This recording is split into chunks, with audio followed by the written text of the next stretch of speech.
हमारे छात्रों, अभिभावकगण, principal sir, शिक्षक और सभी शिक्षक कर्मचारी को 78वें स्वतंत्रता दिवस के अवसर पर आप सबको बहुत बहुत बधाई देता हूं और इस कार्यक्रम में सम्मिलित होने के लिए आभार प्रकट करते हुए आपका स्वागत करते हैं।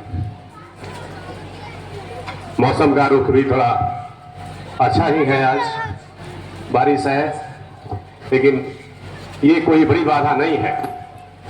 हमने जो स्वतंत्रता प्राप्त की, आपको पता है 1947 में हम ब्रिटिशों से लड़ते हुए सैकड़ों साल से लड़ाई लड़े, संघर्ष किए। हमारे वीर सेनानियों ने, हमारे शहीदों ने जिस तरह का त्याग दिखाया, जिस तरह का संघर्ष किया, सैकड़ों साल के मेहनत से, संघर्ष से हम आजाद हुए।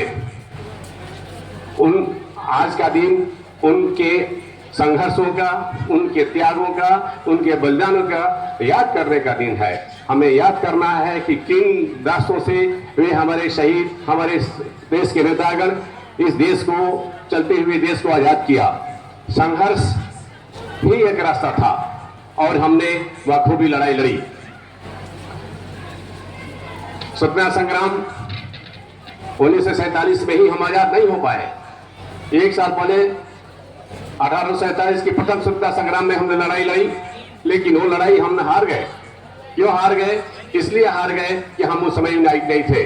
हमारे कुछ राजा महाराजा ब्रिटिशों का साथ दे दिए, ब्रिटिशों के साथ मिल गए और जो बचे थे वो अन्य भाषा में, जात में, धर्म में, क्षेत्र के बाद क्षेत्रवाद में फंसे हुए थे और वे एक यूनाइट नहीं हो सके।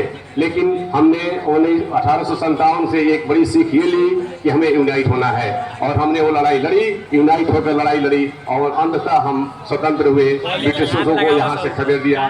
1947 में हम देश को आजाद किए।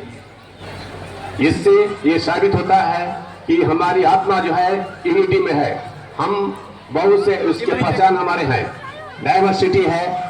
हम अलग धर्म से में विश्वास करते हैं, अलग जात में विश्वास करते हैं, भाषा में विश्वास करते हैं, क्षेत्र में विश्वास करते हैं, बावजूद हम एक इंडियन हैं। यही हमारी आत्मा है। इसलिए हमें एक विविधतापूर्ण देश में एकता वाला देश माना गया है, यूनिटी इन डाइवर्सिटी। इसलिए भारत की आत्मा यूनिटी में है। हमें हमेशा महात्मा गांधी के आदर्शों को फॉलो करना चाहिए। उसमें जो उन्होंने कहा कि नॉन वायलेंस, अहिंसा के मार्ग पर हमें चलते रहना चाहिए और ये सारी चीजें आपके हाथ में है, युवा वर्ग के हाथ में है, छात्रों के हाथ में है। हमें विश्वास है कि आप लोग आगे चल करके देश को सुरक्षित रखें। धन्यवाद, धन्यवाद, थैंक यू।